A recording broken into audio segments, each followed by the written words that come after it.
Hello students, welcome to my channel and welcome to my another video. আজকে আলোচনা করব নবম শ্রেণীর অ্যানুয়াল পরীক্ষার জীবন বিজ্ঞান বিষয়ের সাজেশান। এই জীবন বিজ্ঞান বিষয়ে তোমাদের 5 মার্কের কোন কোন প্রশ্নগুলো একদম 100% এবছর পরীক্ষায় আসতে চলেছে সেগুলি দেখে নাও।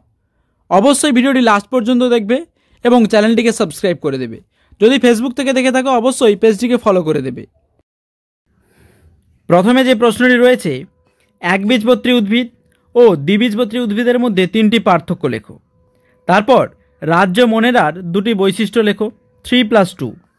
অথবা দিয়েছি তোমাদের, অথবা রয়েছে মোলাস্কা পর্বের 3টি বৈশিষ্ট্য ও 2টি উদাহরণ সহ বিজ্ঞানসম্মত নাম লেখো। তোমাদের কিন্তু বিজ্ঞানসম্মত নাম অতি অবশ্যই 8টা থেকে 10টা কিন্তু ভালো করে প্র্যাকটিস করতে হবে, কারণ এখান থেকে তোমাদের কিন্তু 1 মার্কের অনেকগুলো প্রশ্ন আসে। তারপর 2 নম্বর, 2-এর দাগে রেখেছি ডিএনএ ও আরএনএর মধ্যে 3টি পার্থক্য লেখো। একটি জৈব ও একটি অজৈব অ্যাসিডের নাম লেখো। অথবা মাইটোকন্ড্রিয়ার চিত্রসহ গঠন বর্ণনা করো। পেশিকলা কয় প্রকার ও কী কী। তারপর 3-এর দাগে রেখেছি একটি আদর্শ নেফ্রনের চিত্র অঙ্কন করে নিম্নলিখিত 4টি অংশ চিহ্নিত করো: বাউম্যানস ক্যাপসুল, গ্লোমেরিউলাস, দূরবর্তী সংবর্ত নালিকা ও হেনরির লুপ। অথবা মানব হৃৎপিণ্ডের চিত্র অঙ্কন করে তার যে কোনো 4টি অংশ চিহ্নিত করো। তারপর 4-এর দাগে রয়েছে বাষ্পমোচনকে প্রয়োজনীয় ক্ষতিকারক প্রক্রিয়া বলা হয় কেন। রসের উৎস সম্পর্কিত ডিকসন ও জলির মতবাদ ব্যাখ্যা করো। অথবা ইএমপি পদ কাকে বলে এবং ইএমপি পদের পর্যায়গুলি সংক্ষেপে শব্দচকের সাহায্যে দেখাও। এই প্রশ্নগুলো কিন্তু তোমাদের অতি অবশ্যই গুরুত্বপূর্ণ এবং এখান থেকেই তোমরা অবশ্যই 100% কমন পেতে চলেছো। তাই প্রত্যেকটা প্রশ্ন ভালো করে প্র্যাকটিস করবে। 5 নম্বরে রয়েছে তোমাদের এমএমআর এবং ওপিভি এর পুরো নাম লেখো এবং অ্যান্টিবডির গঠন বর্ণনা করো। যদি তোমাদের সম্ভব হয় তাহলে কিন্তু অবশ্যই সেই চিত্রটা কিন্তু ভালো করে দিয়ে ব্যাখ্যা করতে হবে।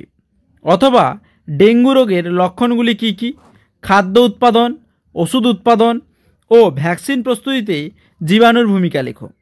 6-এর দাগে রয়েছে বাস্তুতন্ত্রে খাদ্য শৃঙ্খলের উদাহরণসহ উল্লেখ করো। জল সংরক্ষণের 3টি উপায় লেখো। অথবা খাদ্য সংকটের কারণগুলি উল্লেখ করো এবং ডিফরেস্টেশন বলতে কী বোঝো। 7-এর দাগে রয়েছে কৃষিকাজ ও চিকিৎসা বিজ্ঞানে জীববিদ্যার প্রয়োগ আলোচনা করো। শ্রেণীবিন্যাসের বিভিন্ন এককের সাহায্যে মানুষের শ্রেণীগত অবস্থান লেখো। তারপর 8-এর দাগে বলেছে চিত্রসহ কোষপর্দার তরল মোজাইক মডেল ব্যাখ্যা করো এবং একটি জলে দ্রবণীয় ও একটি ফ্যাটে দ্রবণীয় ভিটামিনের মানবদেহে ভূমিকা লেখো। এই জলে দ্রবণীয় এবং ফ্যাটে দ্রবণীয় এখান থেকে কিন্তু তোমাদের 1 নম্বরের প্রশ্ন অনেকবারই এসেছে।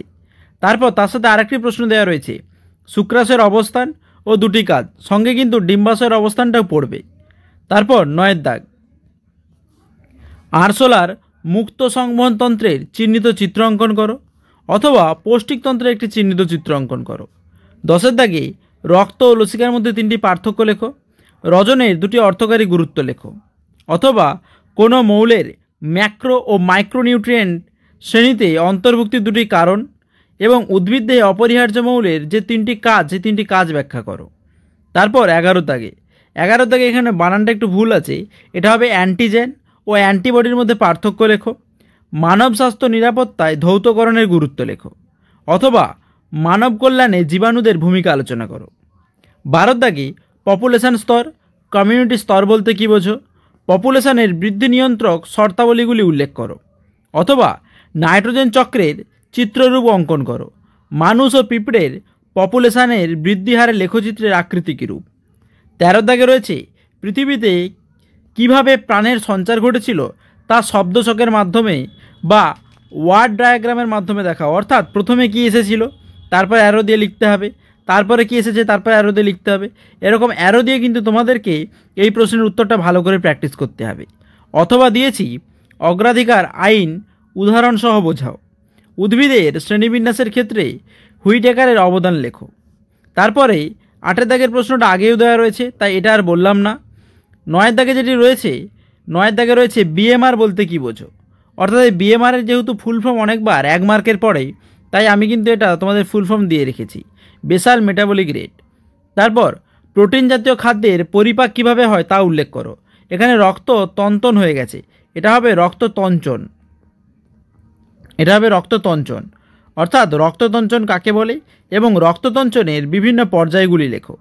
10 দাগে রয়েছে এই রক্ততঞ্চনের কিন্তু বিভিন্ন পর্যায়গুলো কিন্তু তোমাদের জন্য খুবই খুবই গুরুত্বপূর্ণ, তাই এটা ভালো করে সেই রেখাচিত্রের সাহায্যে পড়বে।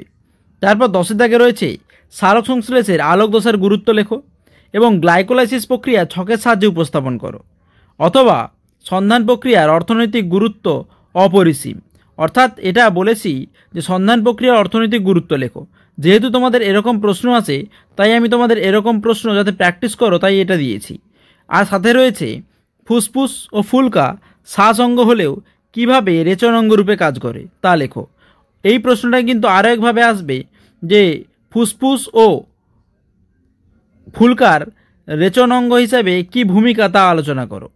তারপর 11 দাগে রয়েছে ইমিউনিটি কাকে বলে এবং অণুজীবসার ব্যবহারের সুবিধাগুলি আলোচনা করো, অথবা ইন্টারফেরন কি, এর কাজ কি এবং অ্যান্টিসেপটিক কি। 12 দাগে রয়েছে বাস্তুতন্ত্র গঠনে উৎপাদকের ভূমিকা আলোচনা করো, খাদ্যজালের একটি উদাহরণসহ সংজ্ঞা লেখো, অথবা বিশ্ব খাদ্য সংকটের দুটি কারণ লেখো, বাস্তুতন্ত্রে শক্তি প্রবাহের বিভিন্ন পর্যায়গুলি ব্যাখ্যা করো। 13 দাগে রয়েছে রক্তের উপাদানগুলি ছকের সাহায্যে লেখো এবং রক্তের AB বিভাগ বলতে কী বোঝো, অথবা মিথজীবী ও পুষ্টি বলতে কী বোঝো, উদাহরণ দাও। সুষম খাদ্য কাকে বলে। তারপর 14 দাগে রয়েছে গ্লাইকোলাইসিস কাকে বলে, এই পদ্ধতির সংক্ষিপ্ত বর্ণনা দাও। রক্ততঞ্চনের পর্যায়গুলি আলোচনা করো। রক্তবাহের মাধ্যমে সংবাহিত হওয়ার সময় রক্ত কেন জমাট বাঁধে না, এই প্রশ্নটা কিন্তু প্রচুর ইম্পর্টেন্ট। তারপর উপযুক্ত চিত্রসহ একটি অ্যান্টিবডির গঠন আলোচনা করো।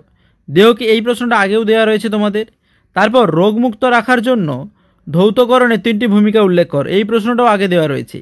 তারপর হেপাটাইটিস রোগে কিভাবে সংক্রামিত হয় এবং এর প্রতিকারটাও তোমরা পড়বে।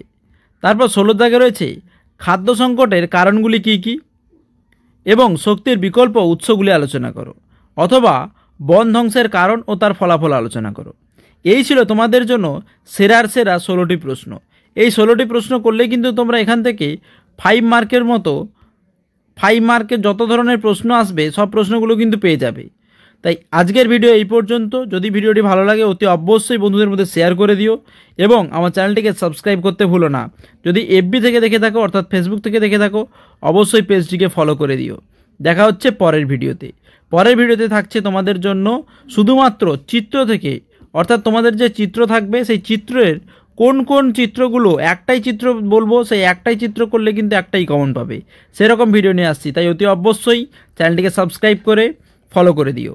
দেখা হচ্ছে পরের ভিডিওতে।